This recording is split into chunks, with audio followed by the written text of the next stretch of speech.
ભાવનગર શહેરના કલચરિયાપરા વિસ્તારમાં એક યુવાન ઉપર નજીવી બાબતને લઈને 7 થી 8 શખ્સોએ ધારિયા વડે હુમલો કરતા ઇજાગ્રસ્તને હોસ્પિટલ ખસેડવામાં આવ્યા.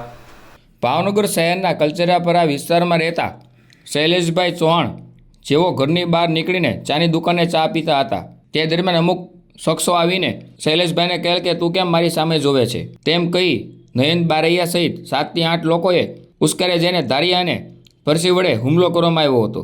જ્યારે શૈલેષભાઈને ગંભીર ઇજા પહોંચતા તાત્કાલિક સલટી હોસ્પિટલ ખસેડવામાં આવ્યા હતા.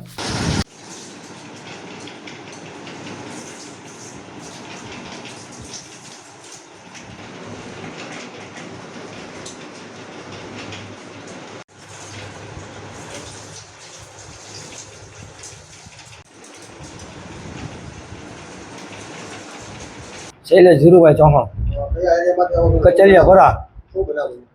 કાંઈ નહીં, હું ચા પીતો હતો ચાની દુકાને. એ લોકો માથાકૂટ કરતા હતા. પછી સીધો મને જોઈ ગયા તો આવ્યા, મને ગાળો દેવા મળ્યા. મેં કીધું ભાઈ શું છે ભાઈ? ભાઈ તો કે તારે શું છે એમ કરી મા બેટા હું ગાળો દીધી. એટલે સીધો મેં કીધું ભાઈ ગાળો ન દેતો. પછી સીધો ઘા કર્યો. એટલે પછી ઘરે ગયો હું. એ લોકો બધા ઘરે આવ્યા, બધા હથિયાર લઈ લઈ, ધારિયા લઈ લઈ અને સીધા ઘા કરવા મળ્યા. હું એકલો જ હતો.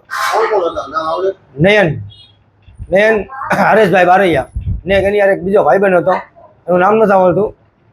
2 જણા હતા, ટોટલ 7-8 જણા હતા, પણ નામ નતા આવડતા. આ મેન માણસ 2 થયા. આ બેનો ત્રાસ થોડોક વધારે. તાળીયું હતું સ્ટીલનું, બસ. એકની ભાઈ ફરસો હતો. હે, એક નયન ને એક બીજો એનો ભાઈબંધ છે માથું. એક જ છે, હું એક જ છું. હા.